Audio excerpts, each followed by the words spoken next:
واقعہ کربلا اس سے ریلیٹڈ نہیں ہے کہ جی ان کے اوپر پانی بند ہو گیا، ان کے اوپر ظلم ہوا، کتنے بندے شہید ہوئے، یہ سیکنڈری چیز ہے. اصل چیز ہے کربلا ہوئی کیوں نبی علیہ السلام کی محنت کو 50 سال کے اندر اس لیول تک پہنچا دیا گیا کہ ہزاروں صحابہ زندہ ہیں اور نبی صلی اللہ علیہ وآلہ وسلم کی پوری اولاد ذبح کر دی جاتی ہے. ہم تو یہ کہہ نہیں رہے کہ کیسے ذبح کیا انہوں نے، آری چلائی تھی یا تلوار چلائی تھی، یہ تو واقعہ کربلا تو سب کو پتہ ہے، ان کی شہادت بھی سب کو پتہ ہے. جامعہ ترمذی میں حدیث ہے حسن و حسین جنتی نوجوانوں کے سردار ہیں اور ان کی والدہ جو ہے وہ جنتی عورتوں کی سردار ہیں. اور المستدرک الحاکم میں حدیث ہے حسن و حسین جنتی نوجوانوں کے سردار ہیں اور ان کے والد ان سے بھی بہتر ہیں. تو یہ تو ڈیفینٹ حدیثیں ہیں، یہ تاریخ تو نہیں ہے، نبی علیہ السلام کے فرامین ہیں. تو ان کی موجودگی میں ان کے ساتھ یہ کچھ کیا جائے تو ہم نٹی گریٹیز میں نہیں پڑھتے، ہم اس تھیم کے اوپر کہ یہ کون سی چیز تھی جس نے خلافت راشدہ کو ملوکیت میں بدل دیا، ہم اس تھیم کے اوپر بات کرتے ہیں. ہم کہتے ہیں چھوڑ دیں، بندے ہندے چھوڑیں. الٹیمیٹلی کیا نکلا ہے، کس کی وجہ سے ہوا ہے، وہ تو احادیث کی کتابوں میں موجود ہے. ہم کب کہہ رہے ہیں خفیہ کیمرے لگا گئے جی کس نے گولی پہلا تیر کس نے چلایا، یہ وہ ہم تو بتا رہے کس کے دور حکومت میں ہوا اور ان کا اپنا کردار کیا تھا، اس کو کس طریقے سے لا کے تخت پہ بٹھایا گیا. وہ ساری کی ساری چیزیں تو سامنے ہیں، وہ تاریخ کی کتابیں نہیں ہیں، حدیث کی کتابیں ہیں. اگر آپ کہتے ہیں کہ بخاری مسلم سے ہم نے صرف رفع الیدین کی حدیثیں لینی ہیں یا ایمانیات کی حدیثیں لینی ہیں اور باقی جو بخاری اور مسلم میں آل امیہ کی بدماشیوں کو ننگا کیا گیا ہے وہ ہم نے نہیں لینی ہے، تو سر پھر آپ اپنے آپ کو کلیئر کٹ، پھر ہم آپ سے واقعہ کربلا نہیں ڈسکس کریں گے، حجیت حدیث میں بات کریں گے. آپ کو اپنے آپ کو منکرین حدیث کہنا پڑے گا. یہ آپ اسکروٹنگ کیسے کریں گے؟ اس سے بڑی بات مجھے یہ بتائیں کہ عظمت صحابہ بڑی چیز ہے یا عظمت محمد رسول اللہ صلی اللہ علیہ وآلہ وسلم؟ تو بریلوی یہی تو رونا رو رہے ہیں، وہ کہہ رہے ہیں کہ قرآن میں تھوڑی آیات ہیں. آپ پھر مڑ مڑ کے پڑھتے ہیں قل انما انا بشر مثلکم، اس میں تو نبی علیہ السلام کی تنقیص ہو رہی ہے. تو ہم ان کو کیا کہتے ہیں کہ تنقیص مقصد نہیں، نعوذ باللہ نہ ہو رہی ہے، آپ افضل البشر ہیں لیکن آپ کی سپیشیز بشر ہے. یہ ہم اپنا عقیدہ سمجھتے ہیں، وہ اس کو تنقیص شمار کرتے ہیں. تو پھر اس وقت آپ بھی بریلویوں کی بات مان کے تو یہ آیات پڑھنا چھوڑ دیا کریں. آپ کہتے ہیں نہیں آیات ہے کیوں نہ بیان کریں، تو ہم بھی کہتے ہیں احادیث ہے کیوں نہ بیان کریں. کہ صحیح بخاری میں حدیث ہے 2812 عمار کو ایک باغی جماعت قتل کرے گی، وہ جماعت دوزخ کی طرف بلا رہی ہوگی اور عمار ان کو اللہ اور جنت کی طرف بلا رہا ہوگا. اب اس کے نرغے میں جو آتا ہے وہ آئے، میں اپنے نبی سے ٹکر لے لوں. آپ لوگوں کے منہ کا خیال رکھتے ہوئے کہ میں نبی علیہ السلام کو کہوں کہ آپ نے کیوں ایسی بات کر دی کہ مولا علی کے مخالفین کو آپ نے دوزخ کی طرف بلانے والی جماعت کہہ دیا. تو لیں آپ ٹکر، جائیں سیدھا دوزخ میں. اور تھوڑی جرت کریں، آپ یہ کہا کریں کہ اے اللہ، اپنے لیے کہا کریں کہ اللہ تعالیٰ آپ کا حشر یزید اور یزید کے آباء و اجداد کے ساتھ کرے اور اس کی اولاد کے ساتھ. ہم کہتے ہیں کہ اللہ تعالیٰ ہمارا حشر جو ہے وہ مولا حسن حسین، مولا علی علیہ السلام اجمعین اور اہل بیت کے ساتھ کرے، آمین. اور آپ میں تو اتنی جرت نہیں آپ یہ بات بھی کر سکیں کیونکہ ان کو پتہ ہے. تو نبی علیہ السلام کی احادیث کو بیان کرنے کو یہ سمجھتے ہیں کہ جی اس سے مصیبت کھڑی ہو جائے گی، تو اپنے آپ کو منکرین حدیث ڈکلیئر کریں. پھر حجیت حدیث کا مقدمہ ڈسکس ہوگا، پھر کربلا نہیں ڈسکس ہوگی. اور یہ ٹی وی پہ بھی آ کے مولوی بیٹھے ہوتے ہیں، سنیوں کے بھی شیعوں کے بھی، مڑ مڑ کے جی وہ یزید نے یہ کر دیا. وہ یزید نے کیا کیا ہے یار؟ وہ تو سسٹم کا نمائندہ بن کے آیا جو پیچھے سے خراب تھا. یزید کو لے کے بیٹھے ہیں، یزید یزید یزید یزید. بھائی پیچھے سے معاملہ خراب ہوا. اگر نہیں یقین آتا تو یہ بخاری مسلم کی میں نے آلموسٹ 200 سے زیادہ حدیث مین اسٹریم کی کتابوں سے اکثر بخاری مسلم جمع کیے، پڑھے.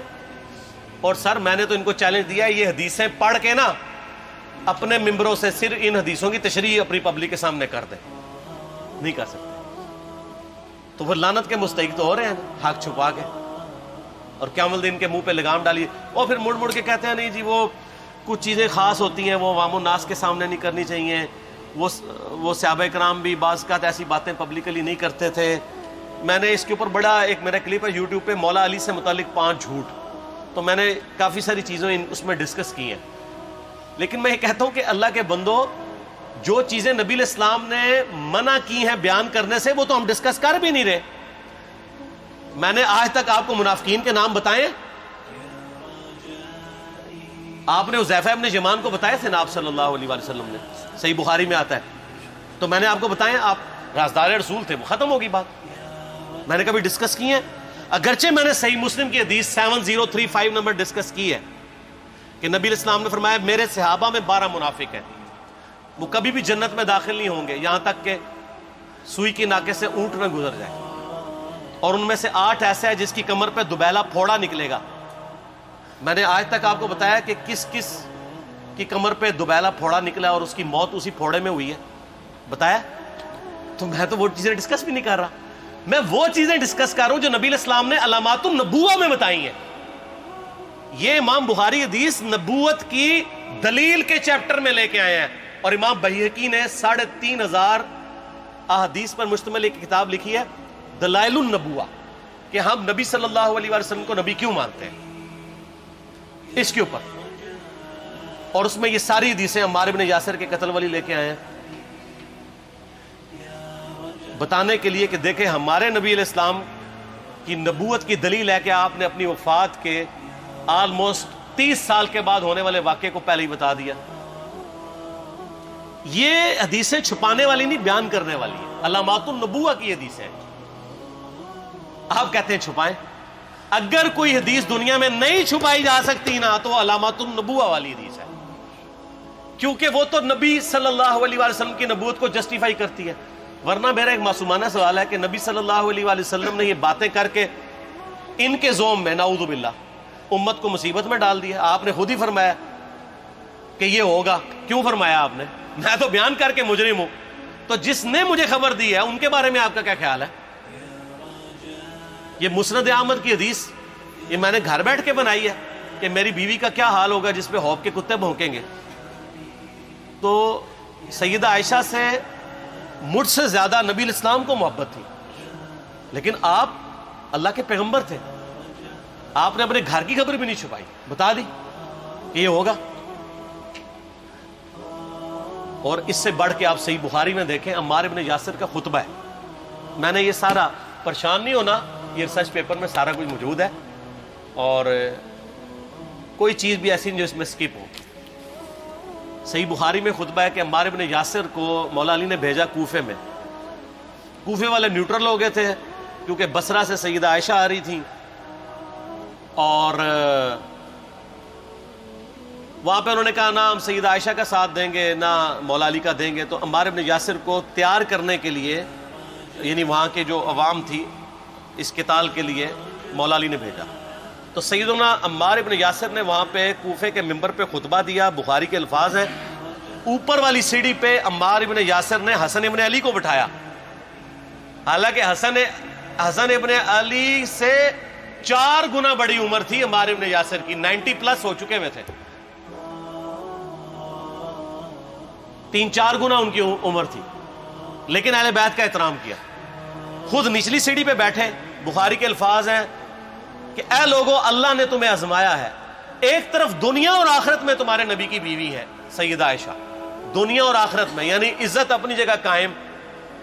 یہاں لوگ سمجھتے ہیں کسی کی غلطی آ گئی تو پتہ نہیں کیا ہو گیا. وہ یار اس کا مرتبہ اپنی جگہ ہے، غلطی اپنی جگہ ہے، پیغمبر نہیں ہے وہ. اور دوسری طرف علی ابن ابی طالب ہے. اللہ اب دیکھے گا تم عائشہ کی اطاعت کرتے ہو یا اللہ کی. علی کی نہیں، اللہ کی. کیوں؟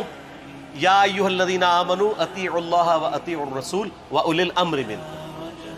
ان کا اولو الامر مولا علی ہیں، ان کی اطاعت واجب ہے. یہ اللہ نے آزمایا ہے کہ اللہ کی اطاعت کرتے ہو یا عائشہ کی. اور آپ حیران ہوں گے یہ حدیث امام بخاری حضرت عائشہ کی فضیلت والے چیپٹر میں لے کے آئے ہیں.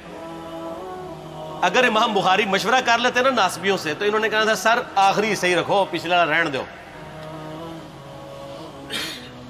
بلکہ پچھلے والا رکھو آخری والا رہن دو، کہ عائشہ دنیا اور آخرت میں. وہ حدیث گھٹنے کا میں آپ کو طریقہ بتاتا ہوں، کاٹ چھانٹ کرنے کا. وہ آدھی حدیثیں لکھتے ہیں نا، آدھی حدیث ایسے لکھتے ہیں امام بخاری کہ سیدہ عمار ابن یاسر نے خطبے کے دوران فرمایا کہ سیدہ عائشہ دنیا اور آخرت میں تمہارے نبی کی بیوی ہے، بس. لیکن امام بخاری نے پوری حدیث لی ہے، آگے وہ بھی ڈالا ہے کہ اللہ آزما رہا ہے کہ عائشہ کی اطاعت کرتے ہو یا اللہ کی، جیسے آپ کے علماء کر رہے ہیں۔ صحیح مسلم کی حدیث 6488 آدھی بیان کرتے ہیں سارے مولوی، بریلوی، دیوبندی، اہل حدیث، سب۔ میرے صحابہ کو برا مت کہو، اگر تم میں سے کسی نے احد پہاڑ کے برابر بھی سونا خیرات کر دیا اور میرے صحابہ نے 1 مد یعنی 600 گرام خیرات کی، آدھا کلو، اس کے آدھے کو بھی نہیں پہنچ سکتا بس۔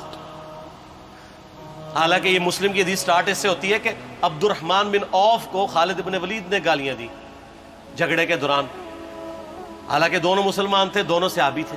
آپ نے حضرت خالد بن ولید کو بلا کے ڈانٹا، فرمایا تم میرے صحابہ کو برا مت کہو۔ تو خالد بن ولید نے تو آگے سے نہیں کہا حضور میں بھی صحابی ہوں۔